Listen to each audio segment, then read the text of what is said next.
Alright, hey guys, I'm Matt Lighty. This is Tornado Update number 6. Yep, number 6.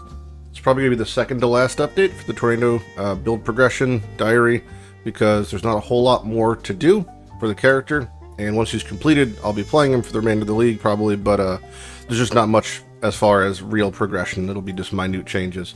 So, we'll start with the gem. I have a 2120, so it's not 2123. I'm still working on getting that. And you get that through doing the double Corruption of Lapidary lens and Doriani's Institute for Incursion. There is currently, I'm going to call it an exploit because that's really what it is. And it's exactly what I did to do this, which is if you make a normal Tornado Gem, 2120 or 2123 ideally, you could use the standard lab conversion to convert it even though it's corrupted. Which you really shouldn't be able to do because the entire point of the dedication of the goddess, the advanced lab, is to offer corruptional gem crafts. So this definitely seems like either an exploit or a massive oversight, but it works. So you don't have to actually get a turbulent, you could just get a regular, then convert it to specified, and it works.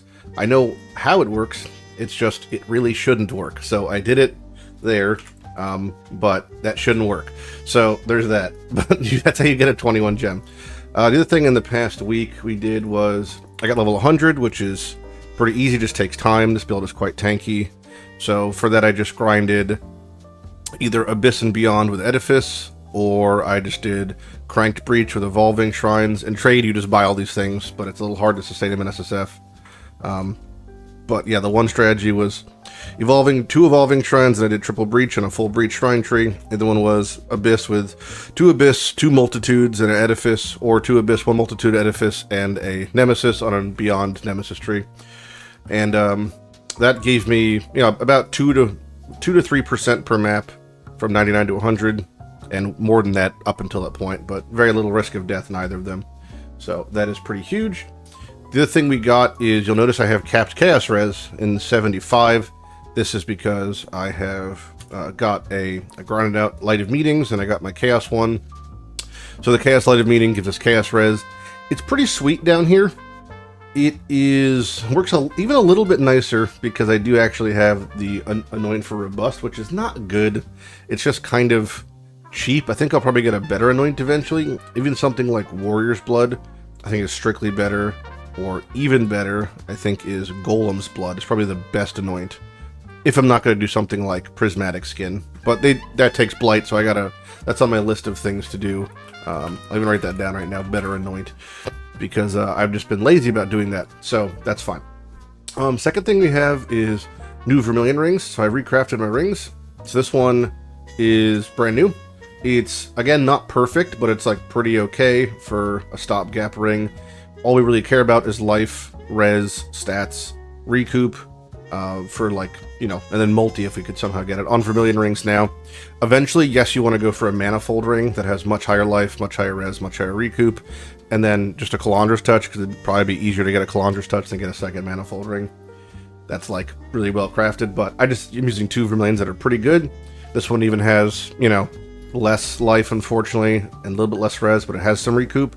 So if you're looking in trade, if you can get double res recoup and then tier 1 life, that's pretty great. I would definitely be happy with that.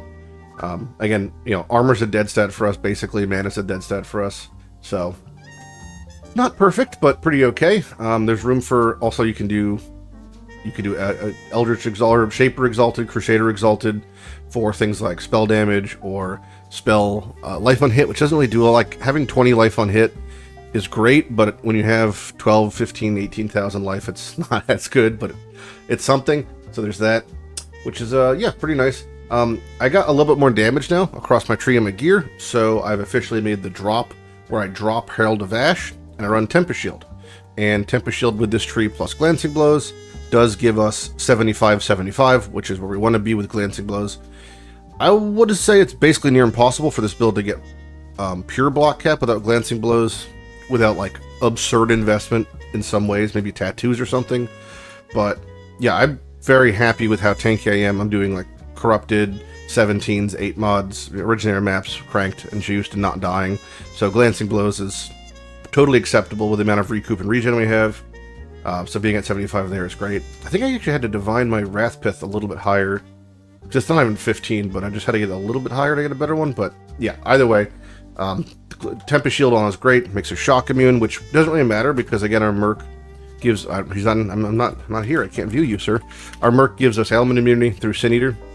Rather, he's actually tanking the elements, not us being immune to them. But if the off chance he goes out of range, I'd rather be shock immune than anything else because shock is what kills you. So Tempest Shield, shocking, very nice. There is what else is there? Yeah, it just makes it a lot better. I've got a Jewel by Pain Attunement. This is pretty good. So we have Pain Attunement over here. These 3 nodes, I basically keep here in case I'm running Edifice for the chest opening. They're pointless. They're not really good to use. And I would definitely just put them into like this Jewel socket over these nodes. But I need to stay by in case I want to grab the Mastery and I want to do more Edifice farming. Because doing that strategy without having the nearby chest open thing, which isn't great in Tornadoes because we don't cast all that often, right? Maybe like once a second versus like a better thing. So I just need to have that access to it. That's why we have that there. But we got this new Jewel. This Jewel is super, super good. Might not look like outstanding, and then for a trade perspective might not be, but Corrupting Blood, Reduce Curse, which is the 2 things we're looking for. Stats, life, res, all great stuff. Wish I could have an extra thing, but there's that. I mean, if I got a Corrupted or Tainted Exalted, I guess I could slam it, hypothetically, but wouldn't want to risk losing it, so that's great Jewel. We have that. That freed up our Protection Mastery, which we have into Impale now, because 16.5s and 17s roll an Impale modifier, and if we have this Impale modifier, we don't care about it now that we have the Protection Mastery. It also means we can do Simulacrums, not give a fuck about Impale. And we have no Fizmet, which we don't. Impale could wreck us, so Impale Mastery good. If you had access to a different Mastery or somehow Impale wasn't a problem, the bottom one, the damaging elements can't be inflicted on you while you already have one, is quite good. So that one's also not bad. But yeah, that's pretty big. We have a Headhunter, which is what we wanted to grind out. We ended up just getting ours from the mappers, but the goal was always to get a Headhunter over a Mage Blood, so we were farming Doctor cards. I ended up getting a Doctor card, and then I went to gamble it after getting Headhunter, because I was like, what if I get 2, I could double corrupt, and we lost it. But it would be getting a Doctor card every, like, 3-4 days from Edifice farming, so after about, 2-3 weeks, I would have a Headhunter anyway. We just got it earlier, which is greater. If you're in trade, it costs nothing, so just buy a Headhunter, because it's very, very good for the build. If you didn't know, Headhunter and things like Wine, which we don't have, which I want to get, Excel for things that do physical damage that converts to elemental that are hits that typically scale off of AoE or projectiles, because you just end up ticking most of the boxes for what those buffs give. So for Tornadoes, we don't have projectiles, but we do have physical to LE conversion, AoE spell crit, all the things you'd like to get. So most of the mods benefit us on Headhunter, same with the Wine, which is why you care about those things. So that's pretty huge. Also frees up our Dex and Strength. When I do Heist, which I have to do a ton of Heist, and anyone else does who's necessary in this build to get Manifold and Focused Amulet and Crest of Desire, I just swap to a rare belt. You don't want to use a Headhunter in Heist. I just put on a rare belt that looks like this. That gives me silence. Silence is important because I don't want to be locked down when escaping and can't do things like attack. So when I'm doing Heist, I just put on this belt, which I just essence crafted with Dex to free myself up from the Headhunter meme. Because it's just like, you don't want to have Headhunter on and then get the Ambush Scarab or Ambush modifier and then be teleporting around while trying to escape with like a fucking Focused Amulet. That would just, commit Sudoku IRL if I lost that. So that's a big one. I recrafted my gloves, which I need to do to compensate for my belt Chaos Res. So we have these gloves now. It's the same ones we had before with the Fractured Life. So it's Tier 1 Fractured Life gloves. The base doesn't matter, so get any Tier 1 Fractured Life gloves. And I basically just did Reforge Chaos at Harvest until I hit another res. The other res doesn't matter because you could just use Harvest to move it around. And then I did Suffixes Can't Be Changed with Veiled Chaos until I hit a Suffix.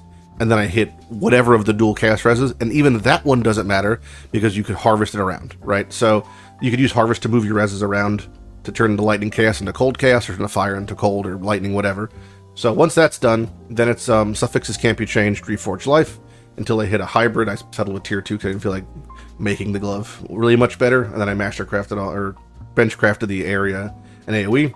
And we've got what I believe to be the best 2 implicits for Eater Exarch, but I'd want higher ones, but that doesn't really matter too much, which is a Nerve on hit, just more spell damage, and then Mark effect because it makes our Assassin's Mark, wherever the fuck it is, a little bit better. We're just using a 2020 Assassin's Mark still, because as a crest build, we do not reach crit cap traditionally, since we do not have the Archdemon extra whatever. I'm going to stick with Crest. I've determined that at this stage of the game, I could do Uber bosses right now. So I did Uber Shaper, Uber Elder, Uber Eater, and I did fail a second Cirrus because my fucking moron War Priest wouldn't leave the meteor circle, and then after he dies, then when we have no ailment immunity, Shaper Beam obliterates our assholes from inside. So if he was just not shit, I would have had no problem. I was literally no portaling until then. But yeah, so our damage is fine to do Ubers, and we still have so much damage on the table, which means I don't feel like dropping the quality of life that is Crest's movement speed. The Tornado movement speed is like so high, and I still have a lot to go. My Crest is 35, obviously, and it's not double corrupted, so I want to do that. So a lot of freedom on the table. So I'm going to stick with Crest. I think it's the smart move to just forget Archdemon and stick with Crest. But because of that, that's why Assassin's Mark is more important for single target, because it crit caps us. So that's that. Also, I have an enchant to my body, although it's not the ideal enchant. It's just what best you could do after the fact. So in a perfect world, you would use, this is like a bit of a meme, you would use tailoring orbs, right? So tailoring orbs you can't use on accounts because it can't be targeted because it has no sockets. You can't tailoring orb things that have fixed sockets because some of the tailoring orb outcomes are socket related. It won't let you. So how do we get the 10% life modifier on a glorious plate? Well, you have to put it on a glorious plate and then scour chance it. But then what if it becomes a perfidy, the other one? Well, that's when you have to imprint the magic variant. I believe you could imprint it when double influenced, and then you could just send it off there. So I'm going to probably try to get a double influenced glorious plate, whichever two I feel like, and then I'm going to slap them together, and then we're going to imprint it, and then I'm going to scour chance it into attempt to get a glorious plate after enchanting it. So it'll be double influence and enchanted. The reason it'll do the influence is because in case I want to use the Astrolabe Fidarius thing, which gives us Conflux and +3 all gems if it's not rolled like shit. So I'd like to do that just to get like a cool one just for fun. I don't know if I'll be able to do that. You could do the same for Wrathpith, which is actually guaranteed at the Titanium, so that'll require me getting 4 different orbs and 2 Awakeners. And I'd have to probably figure out some other piece to get, because we can't really get a lot of these things influenced. Maybe the boots or something. I don't know. We'll have to figure that out. But it's just something I want to work towards. And there's also the Star Alliance thingy, which is, what is it called? The Bound by Destiny, like working towards this. We don't have physical damage leash to ES, but there's ones that, like, say, the Hunter one is recoup. So getting, like, Hunter here, Hunter there. If we can somehow hit the recoup one, would be pretty fucking sweet. So that's like a way down the line thing. But, yeah, something to consider, being a cool Bound by Destiny. So, speaking of our gloves recrafted, we also have a Rune Graft, which kind of rhymes. That is super good, especially if you have Headhunter. It's called Rune Graft of the Warp, which is buffs when you expire 30% slower, and then debuffs when you expire faster. So debuffs is great because it just makes things fall off faster, and buffs means our Headhunter buff should last 30% longer, I believe. If not, it's any other buffs we have, so that's pretty fucking cool. Just a good thing to have. I actually fucked up by assigning it to a mastery that I could use. I should have put it on an armor mastery, because I instead grafted it on my nearby recovery, which I probably would rather keep on eventually. So that's a bit of an oopsie, but I'll get another Rune Graft of the Warp eventually, and that'll become a non-issue. And the last thing that we soft got, I'm going to call it soft got, is a Darkseer, but we got the wrong one. So, very annoying. We finally hit a Darkseer after, unironically, 40 Sanctuaries, but it's the wrong Darkseer. It didn't roll life. We lost like a 2 and 3, which if we hit a life one, it'd be just a straight up replacement, but we didn't. So I actually don't even know if my tooltip would go up here. We could check though, because I'm actually curious. So 114 becomes 96. So definitely not better. It's definitely a DPS loss, I believe, unless something's missing here. 114, yeah, 96. So it's a pretty big DPS loss. Even if we're gaining 2 levels. Malediction's 10% more damage, but you really can't equate for it at the moment. But you need the one with the life on it. Without the life, it's brutal.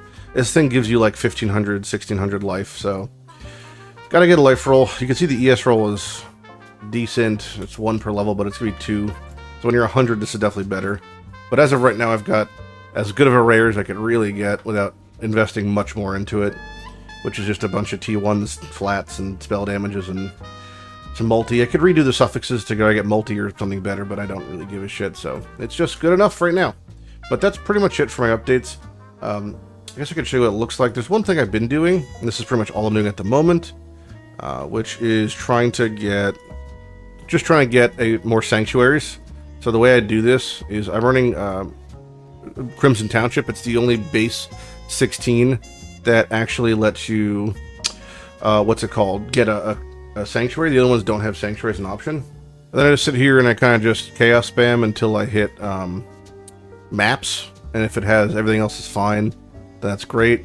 Yeah, then I exalt typically to try to get stuff that I can. If I hit something bad, I try to annul it off. Yep, so that one's actually great. So this one is maps with high quant, so perfect. You can do it on whatever tree. I'm currently doing a settlers tree just because I need settler stuff. And then typically what I do when I get the map one is I put on escalation, card of escalation, and then I put on corruption because I'm trying to get maps right. And then for me, because settlers, I do ore deposits. But I will say, even though typically you might not want to run settlers, what I do recommend, actually I'm missing one here. What I do recommend is when running settlers, which is really nice, or just the fact that this happens, is when you get iron ore deposits, the red ones, they do typically drop a very high amount of maps. So that's been pretty good. Just to see, like, I'll almost always get at least one, if not two sanctuaries by doing these maps. And then it's just a 5% chance when I get a sanctuary that it's going to drop me a Darkseer, and then it's a 2 and 3 that it hits a life roll. So we're currently getting soft milked on that, but yeah, and I use red altar because you get map duplication, although I've never actually duplicated a 17, but I get myself more Crimson Townships, which is nice. But yeah, the damage feels great, the comfortability of the build feels great, being capped res and capped everything pretty much. We're straight Bing chilling for most spooky content. On the way from 96 to 100, I died one time at 99 to cannibals. So aside from that, we're just chilling. You know, it was pretty chill experience. I would recommend doing tornadoes if you want like a pretty easy 100. If you're in trade, it's like very free. And also there's something really satisfying about the fact that the build, auto targets, auto tracks, has all damage elements. Everything's pretty much frozen. We have so much flat cold that we actually freeze 17 bosses even pretty consistently, which is really nice.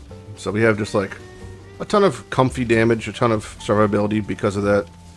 Getting the Dark should be pretty huge. I just want that extra chunk of life, extra chunk of crit, extra defenses from even having blind and things like that. So here's hoping we get our Darkseer soon, because that's one of the larger grinds we have left. Here's the Crimson Ore deposits. This is what I was saying about dropping lots of maps. I feel like these just typically do drop maps. I don't know why, but there's 3. I mean, I think I'm kind of proving my point. So there's 4 maps in total. So that when you get these, it just feels really good. So if maybe we're trying to grind out more maps, just like roll more Crimson Ore deposits and have your tree spec to like have a proclivity to drop them. We've got this crazy cranked map, and they actually have not dropped a sanctuary. This is really funny that the example map didn't drop one. But you can see what I'm saying. You get tons of actual corrupted maps from doing these, and you can pretty much just keep going infinite without much issue. But yeah, that's pretty much it. I've just been doing this, and I'm going to keep doing this until I get the Darkseer for maps. And then once I get the Darkseer, then I'm in Heist Prison until we get our Focused Amulet at the very least. That's like the non-negotiable. So next episode of this, and probably the final one, I'll have the correct Darkseer, which will be nice. I'll have a Focused Amulet, and ideally I'll probably have another jewel, whether it's, maybe even I was debating even getting one of the Nightmare jewels from Chayula, to do some flawless Chayulas to pop in. So I'll take out these Caspian nodes and put it here or somewhere, and then run one of those, because those have gain damage and give you some stuff. So yeah, but that's about it for the tornado update. If you have any questions or suggestions, feel free to leave them in the comments below. I'm Matt Lighty, and this has been tornado update number 6. I'll see you guys in number 7, the probable finale. Okay, bye.